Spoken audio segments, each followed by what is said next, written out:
ওই জাহিলি যুগের মধ্যে একজন সাহাবী ছিল দাহিয়াতুল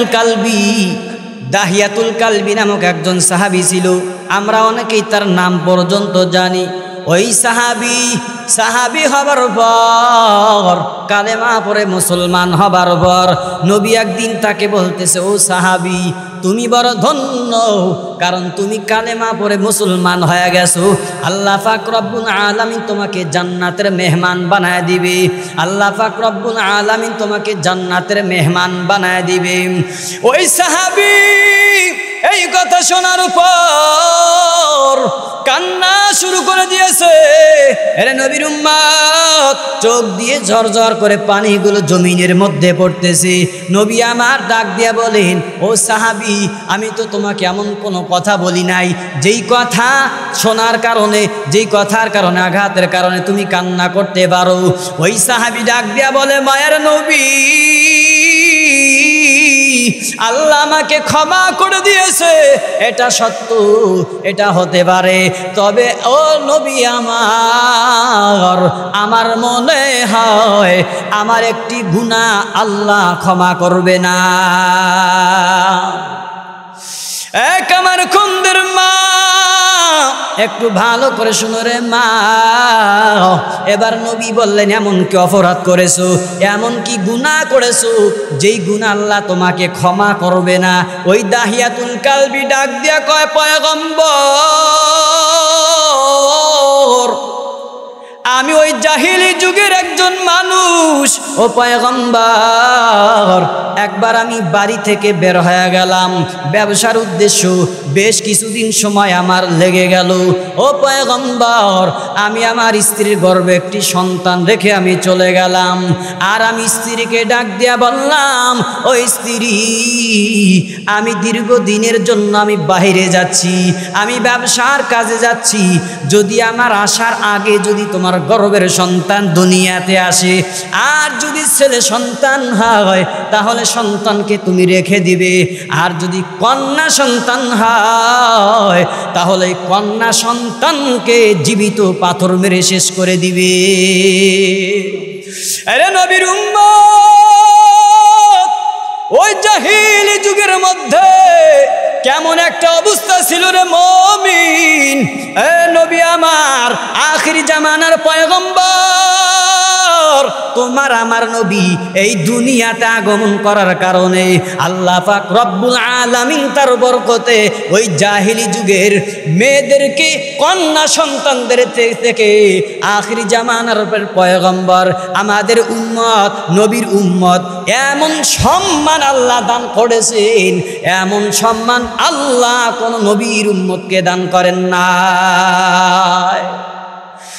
ওই দাহিয়াতুল কালবি সাহাবী পয়গম্বরকে ডাক দিয়ে বলো, পয়গম্বর আমি স্ত্রীকে বলে গেলাম ছেলে সন্তান হলে তুমি জীবিত রাখবে, আর যদি মেয়ে সন্তান হয় তাহলে তুমি পাথর মেরে শেষ করে দিবে, হত্যা করে ফেলবে। ও পয়গম্বর আমি যখন ব্যবসার কাজে চলে গেলাম, আমি ব্যবসার কাজ সেরে যখন আমি বাড়ির মধ্যে আমি চলে আসলাম, আসার পর ও পয়গম্বর আমি দেখতে পেলাম আমার ঘরের মধ্যে এমন একটা সন্তান, একজন মেয়ে সন্তান, 4-5 বছর বয়সের একজন সন্তান। তার চেহারাটা এত সুন্দর। ও পয়গম্বর আজও যখন আমি রাত্রিবেলা ঘুমায়া যাই আমার মনে হয় আমি যেন কন্যা সন্তানকে দেখতে পাই, ওই চেহারা যেন আমার সামনের মধ্যে ভেসে ওঠে গো পয়গম্বর। ও পয়গম্বর ওই সন্তানকে দেখার পর আমি আমার স্ত্রীকে বললাম, ও স্ত্রী এই সন্তান কার? এবার আমার স্ত্রী ডাক দেয়া বলে, ও স্বামী আমার, আপনি যখন ব্যবসার কাজের মধ্যে গিয়েছিলেন আর আপনি আমাকে বলেছেন, গো স্বামী যদি তোমার গর্ভ থেকে কোনো কন্যা সন্তান হয় তাহলে পাথর মেরে তুমি হত্যা করে ফেলবে, তুমি তাকে শেষ করে ফেলবে, দুনিয়া থেকে তাকে বিদায় করে দিবে, আর যদি পুত্র সন্তান হয় তাহলে তুমি তাকে জীবিত রাখবে। ও স্বামী আমার, আপনি তাকে দেখেন আপনার চেহারা আল্লাহ যেমন সুন্দর করে বানাইছে, ও স্বামী আপনার চেহারা কত সুন্দর। ও স্বামী আপনি তাকায় দেখেন আপনার এই যে সন্তান, এই সন্তানকে আল্লাহ কত সুন্দর করে বানাইছেন, আপনার মতোই সুন্দর করে বানাইছেন, যার জন্য আমি তাকে নাম রেখেছি জামিলা। আর জামিলা মানে সুন্দরী। এত সুন্দর সন্তান, আমি তার চেহারার দিকে তাকানোর পর আমার মায়ার কারণে, মোহাব্বতের কারণে আমি তাকে পাথর মেরে ধ্বংস করতে পারি নাই, আমি তাকে মেরে ফেলতে পারি নাই রে স্বামী। ওই দাহিয়াতুল কালবি সাহাবী বলে, পয়গম্বর আমিও যখন সন্তানকে দেখি আমার অন্তরটা বড় ঠান্ডা হয়ে যায়। ওই এত সুন্দর মায়াবী চেহারা দেখার পর কলিজা আমার ঠান্ডা হয়ে যায়। ও পয়গম্বর, ওই সন্তান আবার আমাকে আব্বু আব্বু বলে যখন ডাক দিত, আমার কলিজা বড় ঠান্ডা হয়ে যাইতো গো পয়গম্বর। কিন্তু আমি কেমন নিষ্ঠুর বাবা জানেন ও পয়গম্বর, আমি যখন বাহিরে বের হতাম, আমি ঘরের বাইরে যখন যাইতাম, আমি যখন মহল্লার মধ্যে যাইতাম, তখন লোকেরা আমাকে বলবে তুমি একজন মেয়ের বাবা। এমন কলঙ্কের ডাক আমি সহ্য করতে পারবো না গো পয়গম্বর। কারণ জাহিলি যুগের মধ্যে কারো মেয়ে সন্তান হলে কেউ সহ্য করতে পারে নাই, মনে করতো এটা আমার জন্য ভালো নয়, অশোভনীয়। এই জন্য গো পয়গম্বর, এটা মনে মনে ভেবে শয়তান আমার অন্তরের মধ্যে এমন ভাবে কুমন্ত্রণা দেয়, আমি একবার মনে মনে প্ল্যান করে ফেললাম, না না না, এমন কথা সহ্য করা যাবে না, আমি এই সন্তানকে জীবিত রাখবো না। আমার স্ত্রী তাকে মারে নাই, তাতে কি হয়েছে, আমি সন্তানকে শেষ করে ফেলবো। ও পয়গম্বর, হঠাৎ আমি একদিন বললাম, ওই স্ত্রী আমি দাওয়াত খেতে যাব, আমি দাওয়াতের মধ্যে যাব, এই সন্তানকে তুমি সাজায়া দাও, তুমি গোসল করে সুন্দর করে সাজায়া দাও, আমি সন্তানকে নিয়ে দাওয়াতের মধ্যে চলে যাব। স্ত্রী বড় খুশি। ও কামার খন্দের মা বোনেরা গো, আমার মা বোনেরা সন্তানকে বড় মহাব্বত করে, আদর করে। মায়েদেরকে দেখবেন, সন্তান যদি বাইরে থাকে, বিদেশের বাড়ি যদি যায়, চাকরিতে যদি যায়, আর ওই ঘরের মধ্যে যদি একটা ভালো খাবার আয়োজন করা হয়, আমার মায়েরা সহজেই খেতে চায় না, তাদের বড় কষ্ট হয়। কারণ তাদের কলিজার টুকরা সন্তান বাহিরে, ওই সন্তানকে রেখে মা কিভাবে খানা খাবে। ও কামার কুন্দর মা, ওই নবীর উম্মত আশেক, ভালো করে একটু বুঝবা। দাহিয়াতুল কালবি বলে, ওই স্ত্রী তুমি ভালো করে তুমি তারে সাজায় দাও, গোসল করায় দাও, আমি তারে দাওয়াতের মধ্যে নিয়ে যাব। স্ত্রী বড় খুশি হয়ে গেল, স্বামী আমার মনে হয় সন্তানকে মেনেই নিয়েছে, ওই সন্তানকে মনে হয় আর মারবে না, এত খুশি হয়ে গেল। আরে নবীর উম্মত সুন্দর করে সন্তানকে সাজায়া দিল, মা সুন্দর করে তাকে গোসল করাইল, গোসল করানোর পর সাজানোর পর বাবার সাথে ঘর থেকে বের করিয়া দিল। ওই দাহিয়াতুল কালবি সাহাবী ডাক দিয়ে বলে, পয়গম্বর আমি কেমন নিষ্ঠুর বাবা, আমার মতো নিষ্ঠুর বাবা মনে হয় দুনিয়ার জমিনের মধ্যে আর কেউ নাই। ও পয়গম্বর, আমি সন্তানকে নিয়ে যখন চলতে লাগলাম, ওই পাহাড়ের দিকে আমি রওনা দেই। পাহাড়ের চূড়ার মধ্যে যাবার পর আমার কাছে ছিল একটি মাটি খনন করা কোদাল, ওই কোদাল দিয়ে আমি একটা জায়গার মধ্যে যখন গর্ত খনন করতে লাগলাম, ও পয়গম্বর আমি গর্ত খনন করি, আর আমার মেয়েটা বলে, বাবা তুমি আমাকে নিয়ে দাওয়াতে যাইবা, মায়ের কাছ থেকে বিদায় নিয়ে চলে আসলা রে বাবা, এতদিন পর ও বাবা তুমি আমাকে নিয়ে দাওয়াতের জন্য বের হয়েছো, ও বাবা তুমি এখানে মাটি কেন খনন করো?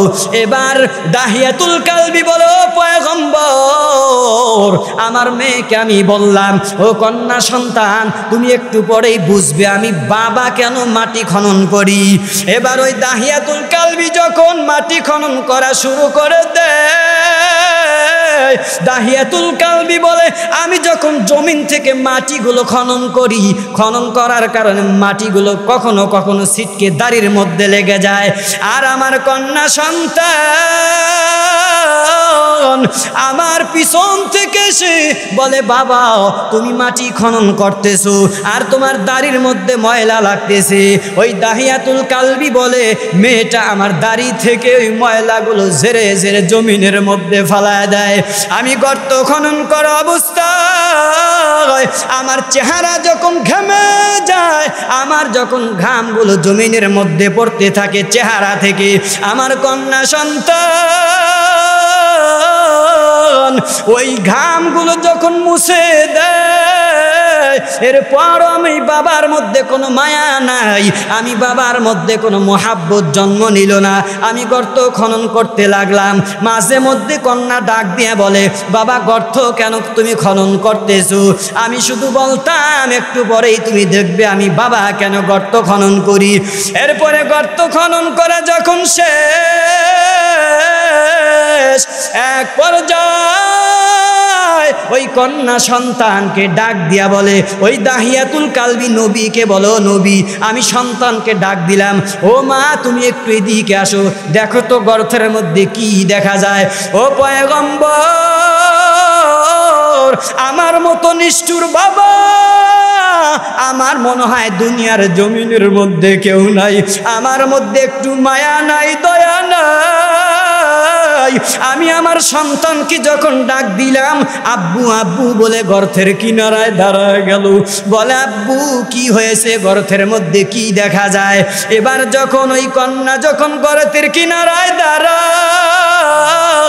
দাঁড়ানোর সাথে সাথে ওই নিষ্ঠুর বাবা দাহিয়াতুল কালবি সাহাবী তার কন্যা সন্তানকে পিছন থেকে ধাক্কা দিয়ে কবরের মধ্যে ফালায়া দেয়। এ নবীর উম্মত আশিক, ওই কন্যাকে যখন কবরের মধ্যে ধাক্কা দিয়ে ফেলে দেওয়ার পর এবার ওই কন্যা সন্তান ডাক দিয়া কয়, রে বাবা আমি এখন বুঝেছি তুমি কি জন্য গর্ত খনন করেছো, কেন তুমি গর্ত খনন করেছো রে বাবা। ও বাবা তুমি কি আমাকে মারতে চাও? দুনিয়াতে আগমন করার উপর আমি যখন কথা বলা শিখে গেলাম রে বাবা, আমার জবান যখন ফুটে গেল, আল্লাহ যখন কথা বলার সুযোগ দিলেন, শক্তি দিলেন, আমি মাঝে মধ্যে দেখতাম ওই পাশের গ্রামের সন্তানেরা মা বাবাকে সুন্দর করে ডাক দিত, বাবাকে বাবা বাবা বলে ডাকতো, বাবা সন্তানকে কোলে নিত। ও বাবা তুমি ব্যবসার কাজে ছিলে রে বাবা। আমি মাকে মাঝে মধ্যে বলতাম, মা আমার আব্বু কোথায়, আমার বাবা কোথায়, আমার বাবা কবে আসবে? এ বাবা তোমাকে একটাবার দেখার জন্য আমি মেয়ে বড় পাগল, আমি বড় পাগল হয়েছিলাম রে বাবা। শুধু বলতাম, মা কবে আমার আব্বু আসবে, কবে আমার আব্বু আসবে। ও বাবা তুমি নাকি আজ আমি মেয়েকে গর্তের মধ্যে ফেলে তুমি মেরে ফেলার জন্য পায়তারা করতেছ রে বাবা, তুমি কি আজ আমাকে মেরেই ফেলবে?